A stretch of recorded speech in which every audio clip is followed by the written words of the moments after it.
So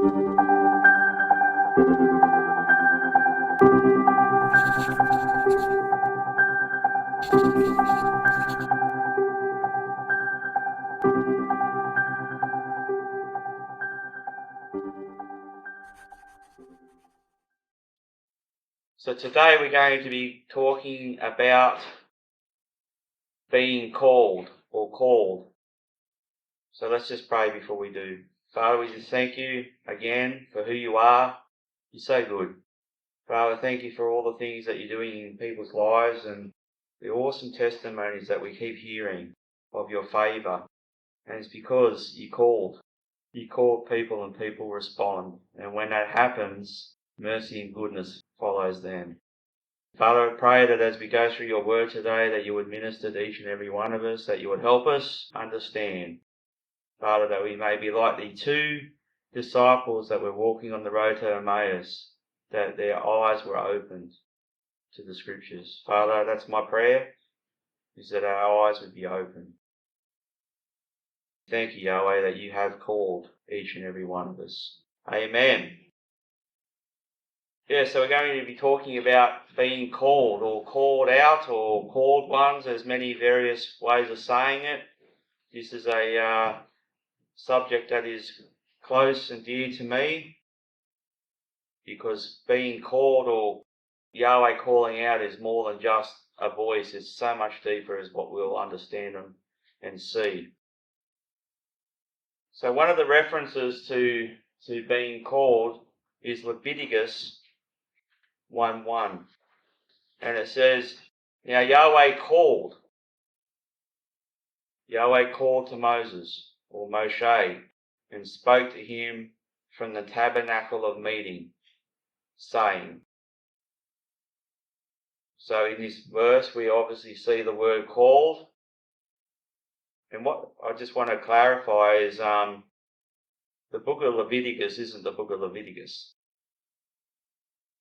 It's a different word altogether in the original language, which in Hebrew, the book of Leviticus is actually called Vayikra. Vayikra, which means, and he called. This is why it's so important to understand the original languages. It's quite different from Leviticus. Leviticus comes from a Latin language, and that literally means the book of the Levites in Latin. That's what Leviticus means. But in Hebrew, it is Vayikra, which means, and he called, which is still very different from the Latin's rendering of the book of Leviticus. Of Vayikra, it's V-A-Y-I-Q-A-R-A, Vayikra.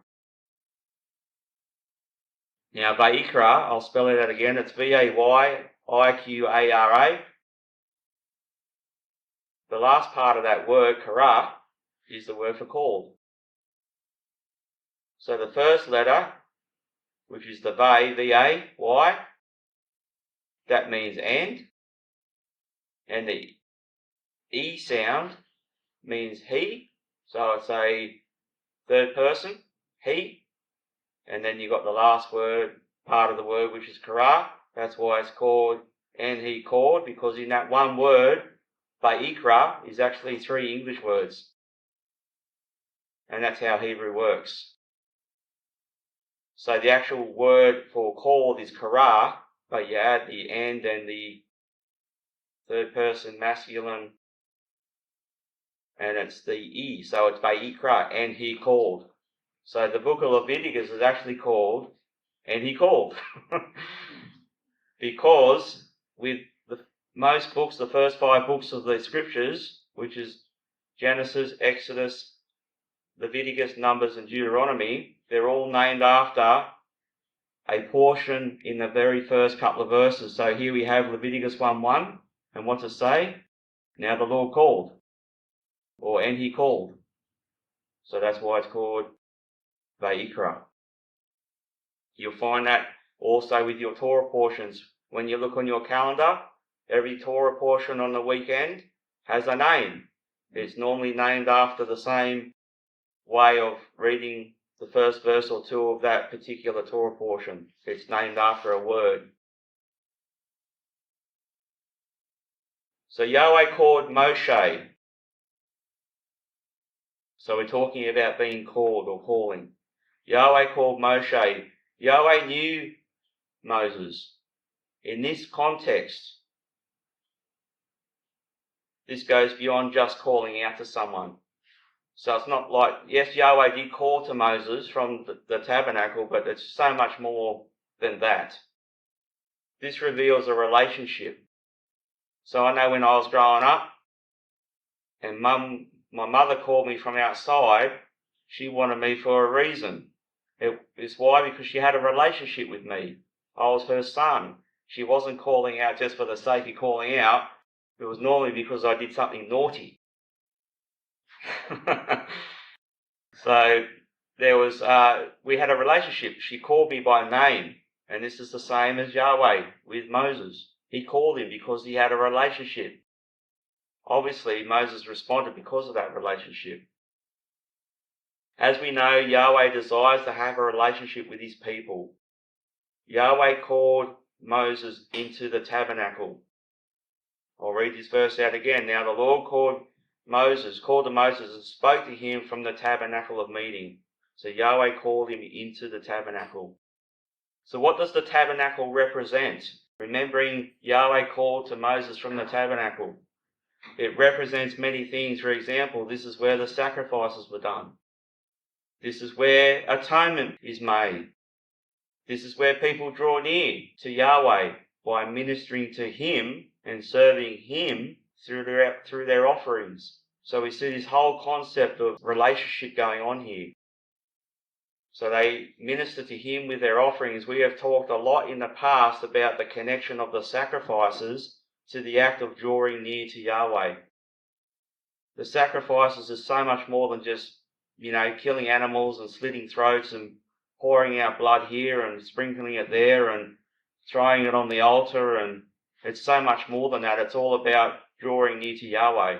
That was the reason why they sacrificed, for various reasons. They sacrificed as a thanks offering, as a peace offering, or they sacrificed as a guilt offering or a sin offering. But in every case, it was to draw near to Yahweh, whether it was to reconcile to him or whether it was to acknowledge him and offering him up praises and sacrifices of thanksgiving. But ultimately, it speaks of Yahweh's presence. The tabernacle ultimately speaks of his presence. His cloud, his presence dwelt there. Many call it the Shekinah or the Shekinah, which is the glory of God. Now, the word Shekinah isn't in the scriptures. It's not actually a Hebrew word, it's an Aramaic term. But people still refer to that glory or that presence as the Shekinah. So Yahweh called Moses into his presence. He called him into the tabernacle. Think about this for a moment. The creator of the universe, the almighty, all-powerful, all-knowing, all-present, called out and spoke to Moses. Then Moses went in, as he often did, to his presence. And Yahweh spoke and communicated with him. Yahweh calls us to regularly enter into his presence. He wants to talk to us. People say, I don't hear God's voice. I don't know what his will is for my life. I don't know what he wants me to do. Well, have you been into his presence lately? He calls to you every day. He calls to you multiple times a day. Have you been into his presence? Have you been into the tabernacle? Because that's when he will communicate with you. The word called here is the Hebrew word kara. It's a kuf, a resh, and an aleph. And it means to call or to cry, utter a loud sound, a call to someone, a cry for help, or call one's name. It also means to summon, and to proclaim, and to invite. All these words are pretty, you'll see this as we go through. These words are quite amazing when we see them in the scriptures. So we're going to have a look at this word kara in the pictograph now. And this is how it looks in the pictograph. This one here is the kuf, that's the resh, and that's the aleph. And again, as we know that the Hebrew letters, when put together, spell out a meaning. And this is why these words have these meanings. So the kuf is a picture of the sun on the horizon, and it also means the gathering of the light. That's this one. We see that in the morning when you have the sun rising over the ocean, so to speak. You see that that's where the gathering of light starts to happen. You see that in the west when the sun sets, that's when the gathering of light starts to dissipate. So we see the actual function of it in the Hebrew. That's how they view the world. The resh is a picture of the head of a man, and the aleph is a picture of an ox head representing strength, authority, and also a leader or a chief. So combined, these mean the gathering of a man, or men, or people, to the authority or the chief. So we see this spelt out in the word called. That's what happens when the authority or the chief calls out, people gather to them. When the heads of the tribes called out, they would gather to the chief or the head of the tribe. So we see this spelt out in the pictograph, meaning a calling together for an assembly, whether that is in the singular or the plural. So we saw in the first verse of Leviticus, Yahweh called to Moses for a meeting. He wanted to talk to him, he wanted to communicate with him. That's in the singular. When people gather together as an assembly, that's obviously in the plural. It means to call or call out, to call a name or to give a name. So when parents name their children, when the child gets given a name, that's the same word, kara. They're called that name. And it also the meet, to come together to meet. And it also means to read a scroll in the presence of those called to a meeting.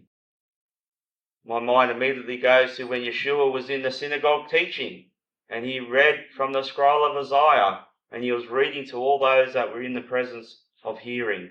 Why? Because they were there for a meeting. It was a Sabbath.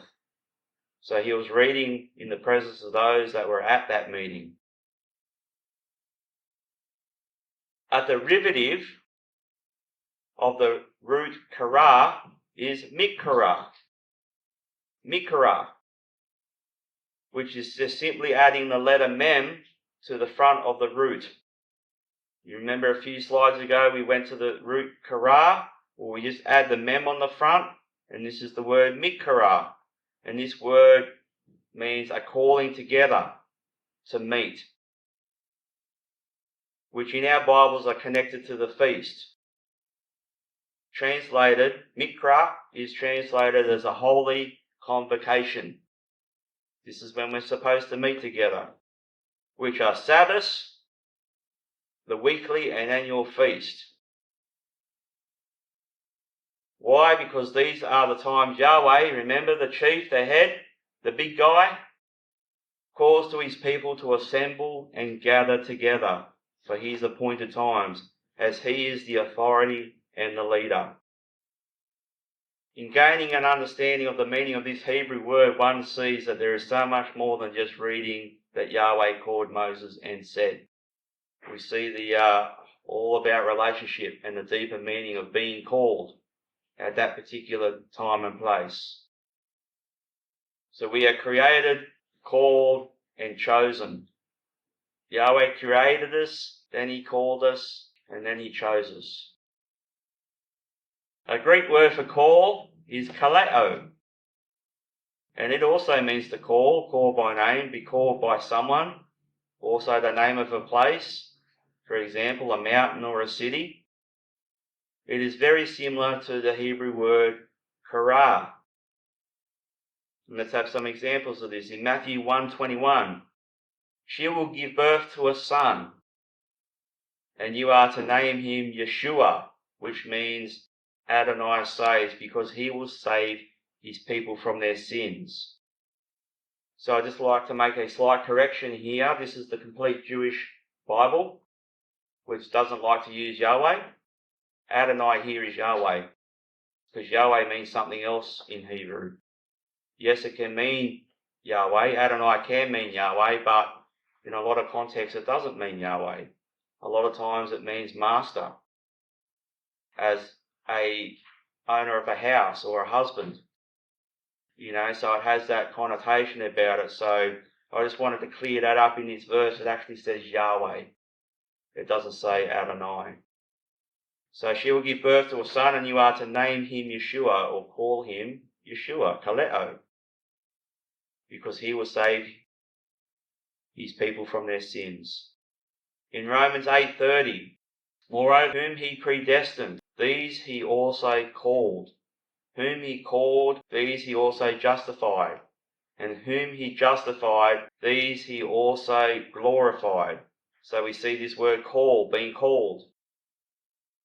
In Romans chapter 9, verses 24 to 26, even us whom he called, not of the Jews only, but also of the Gentiles, as he says also in Hosea, I will call them my people, who were not my people, and her beloved, who was not beloved. And it shall come to pass, in the place where it was said to them, you are not my people, there they shall be called sons of the living God, or children of the living God. So we see this in a few places in this passage, this calling. And it's not only to the Jews, it's to the Gentiles, it's to the whosoevers call upon his name. So he's saying here that he calls all people to himself.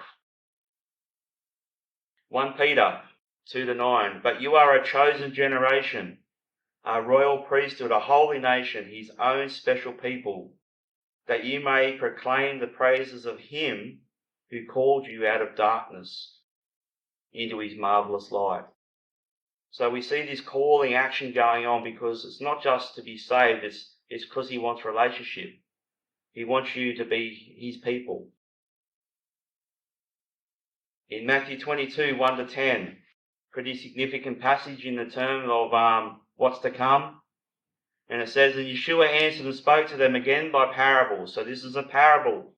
This is a story explaining a principle.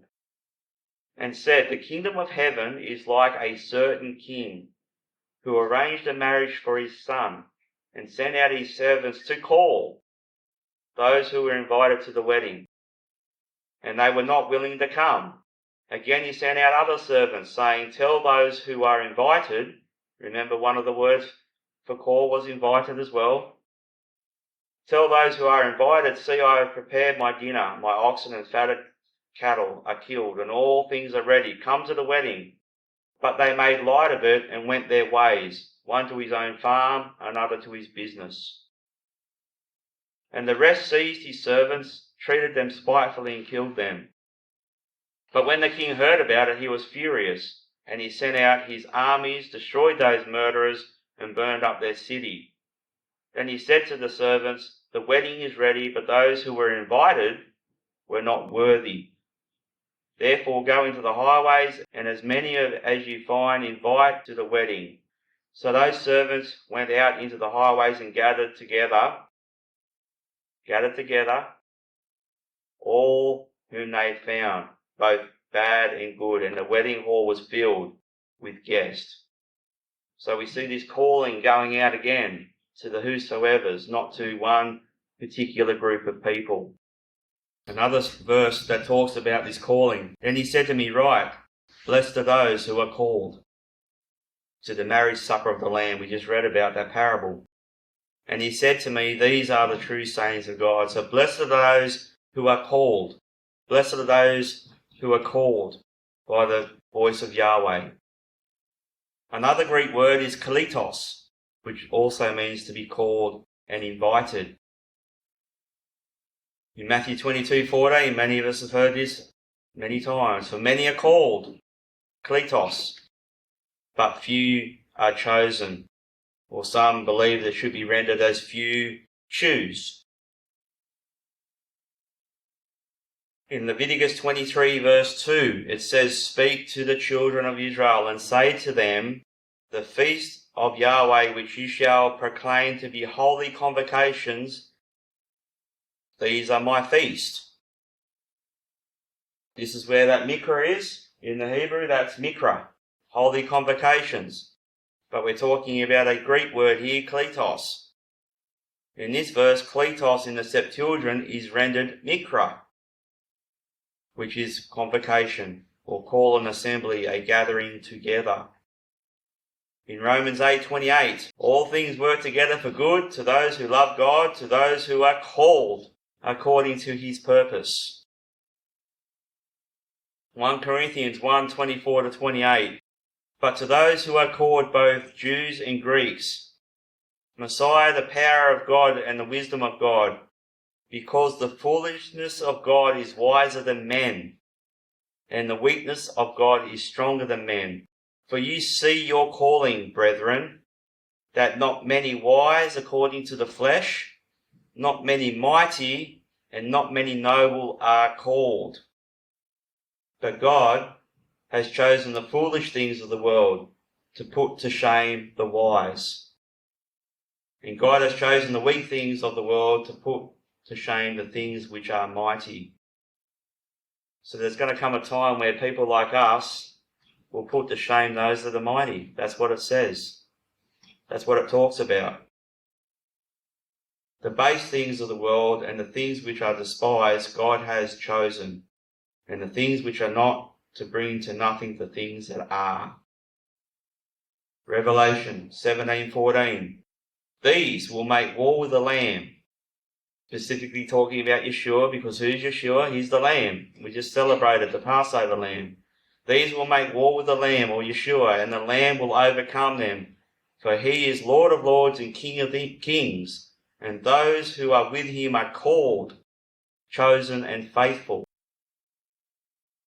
There is another word that we're quickly going to talk about that some of us may be familiar with, that is connected to call, or being called. And this is the word church. The word church in Greek is ekklesia, depending on how you pronounce it. It means to be called out or called forth, a gathering of people. But keep in mind that this is a Greek word. So in the Greek mindset, it is a gathering of any group of people for any cause. Not only believers gathering for a meeting, a gathering of citizens called out from their homes into some public place. It is any gathering of people. So this is why the Greek translators choose this word ekklesia, because that's the only word they've got to try and help people understand what this called out group of people are.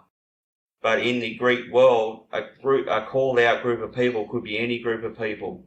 So when they all amassed onto the Colosseums and into their rituals, they were an ecclesia of people. It's not specifically only to the people of Yahweh, whereas the Hebrew words for church are specific to his people. But we'll go into that another time. God has called each one of us. That is why we are here today. That's why we're sitting right here today, because he said to meet and to have a gathering. This is a mikra. We have heard that call and we are assembling and gathering together.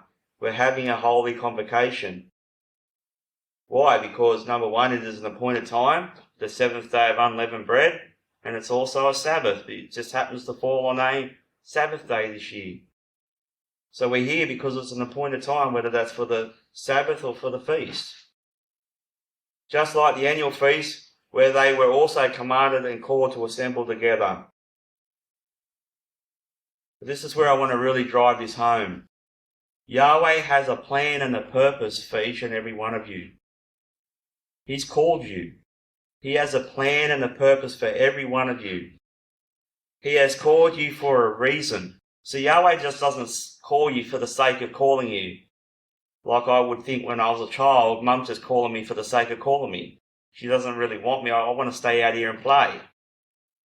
So Yahweh just doesn't call you for the sake of calling you. He calls you for a purpose and a reason. He didn't call Moses into the tabernacle just because he was bored. Or he wanted to have a cup of tea and a Scotch finger. He called him into the tabernacle for a reason. To communicate, to have a relationship with him. He has called you for a reason. See, we don't come here every Sabbath just to listen to a teaching, sing a few songs and have some good food in the afternoon tea. Well, we shouldn't. We're here for a reason. And the Sabbath day and the feast days are always and should always be about serving and ministering to him. Doing what he wants us to do. He has called you for a reason. The fact that you are among us today is divinely inspired. He called you and you responded. Some people travelled a long way just to be here today. I know of 2 different people that travelled a long way just to be here. Because they wanted to be here, because they know that's what Yahweh wants them to do. They wanted to be here because they know that's what Yahweh wanted them to do. They wanted to serve him. They wanted to minister to him. There was something inside of you that inspired you to search his truth out. That's why you're here. Many years ago, or not long ago for some of you, there's something that happened inside of you that caused you to be right here today. To search his truth out, to awaken you and open your eyes and ears to hear and see his ways. Jeremiah 29 verses 11 to 13. For I know the thoughts that I think toward you, says Yahweh, thoughts of peace or shalom and not evil, to give you a future and a hope. Then you will call upon me and go and pray to me, and I will listen to you, and you will seek me and find me when you search for me with your whole heart. So this is, what's this mean? When it's saying, when you shall search with me with your whole heart, what does that mean? That means that you're doing what he wants you to do. That means that you're putting his ways above your own. There's probably a lot of people sitting at home watching the footy today, or going to some market, or going to some show, doing what they want to do. But to seek him with your whole heart is to put him first. Put his ways first. So it says, when you search for me with your whole heart, when you seek me, you will find me. John 15, 16 to 19.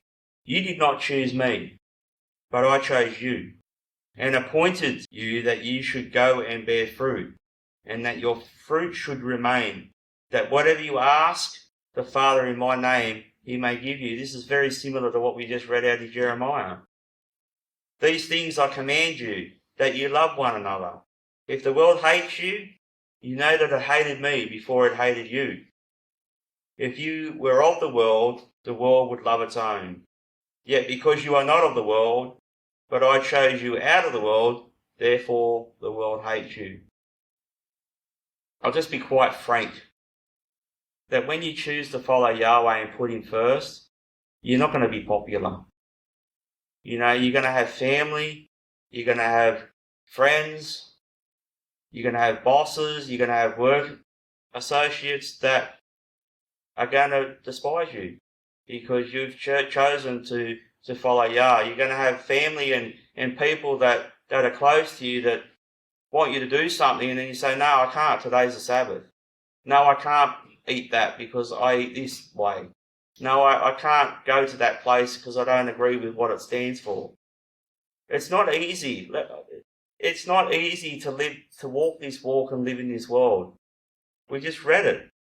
If you choose to follow Yahweh and his ways, the world is going to hate you. The world in Yeshua's day hated him because he was showing them up, so to speak. He was showing them how far they really were from Yahweh. What did he say? You honour me with your lips, but your heart is far from me. So when Yahweh chooses and when we respond, or when he calls and when we respond, it's not just for naught. It's for a reason, it's for a purpose, it's for a plan. And you need to understand that there are difficult decisions and choices that we're all going to face from time to time. To follow Yahweh is not easy in this world, in our current, what's the word I'm after? In our current climate or in our current culture. It's not easy to follow the ways of Yahweh because our culture is so opposing to what this Bible says. Being called a God, which everyone here is, I have no doubt about that, does not only mean that you're forgiven, it doesn't only mean that you're redeemed, and it doesn't only mean that you're saved. It means that he wants us to be active, to be a testimony and a witness for him. The assemblies of believers are called out for a reason, for a purpose. Yahweh has a calling on each and every one within the body, and it's all for his glory and his name's sake. And everyone needs to pray and ask Yahweh what that purpose is. I pray this all the time. I say, God, what do you want me to do? This is how we got to where we are here. What do you want me to do? What's your purpose? What's your plan? I want to be in your will. I want to do this. I want to do that. But it's all about what he wants for me or for us. Yahweh has a purpose. So you need to pray and ask Yahweh what that purpose is. What is his will for your life?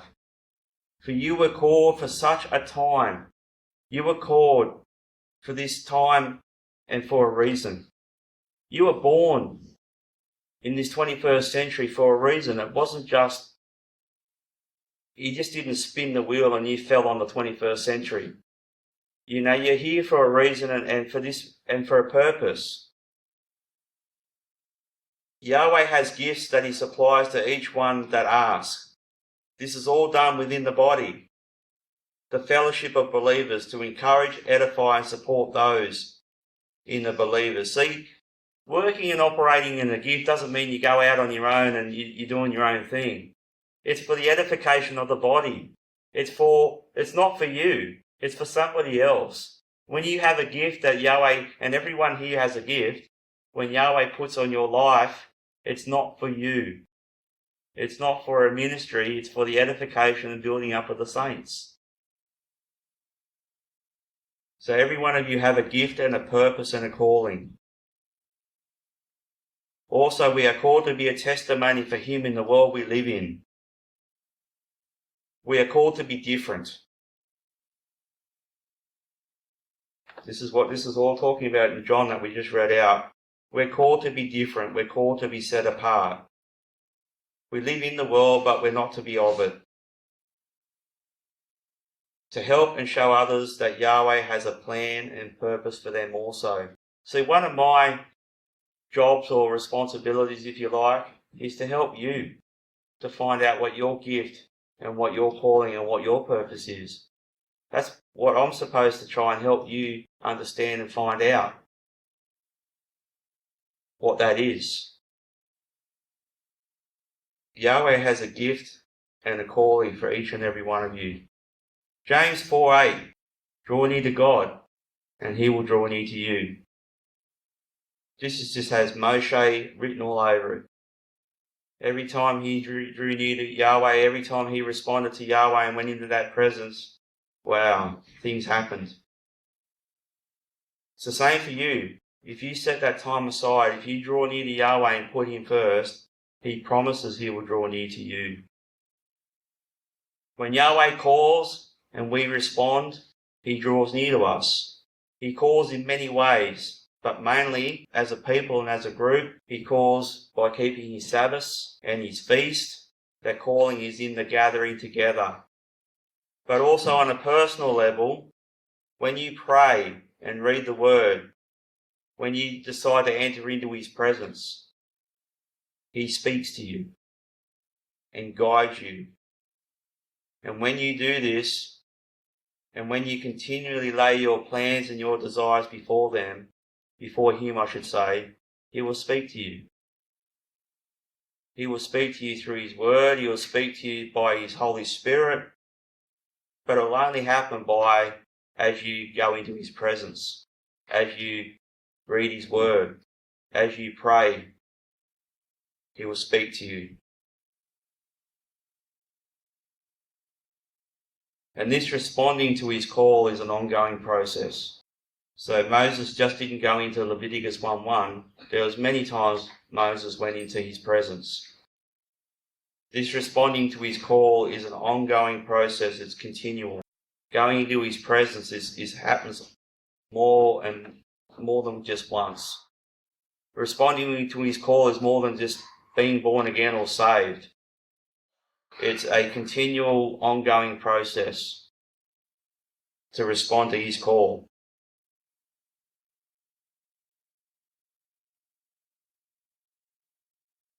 Finish on this slide. You are called for such a time as this. So you're called for this time, for this season. God has a plan for your life. God has a purpose for your life. God has a gift specifically for you. Let's just pray. Yahweh, we thank you that you call. For that's the very reason why we're here today. Father, we thank you that you want to have a relationship with us. Father, you call us not just for the sake of calling us. You call us for a reason. Father, you've given purpose. You have a purpose and a plan for every person that has responded to your call. And Father, as we stand here and pray, Father, I just ask that you would help your people understand what their purpose and plan is within this fellowship, within the body of Messiah. Father, I pray that you would speak to your people as they seek you. Father, we just read in your word that you promise to draw near. So Father, as people start to pray and seek you for their calling, for your gifts, for your purpose, for your plan, for your will, as they roll their heart's desires and their wills over to you, Father, I pray that you would respond to each and every soul in this place. For Father, our gatherings are more than just gathering here every Sabbath and feast. We are here to serve and minister to you and to be a testimony and a witness to you everywhere we go, in our workplaces, in our relationships with our families and our friends. You've called us for such a time as this. Father, help us to be the people who you've created us to be, who you've called us to be. Father, I pray that you speak to your people, your purpose, your plan and your will. Reveal to them the gifts that you have for them. Reveal to them the calling that you have for them. We bless your name. We thank you, Father, for calling us. We thank you that we're here today because of that calling. And we bless your name in the name of Yeshua. Amen. Thank you for watching. We pray that this teaching has been a blessing to you. For more information, please go to www.ancientfoundationbiblefellowship.com. Shalom.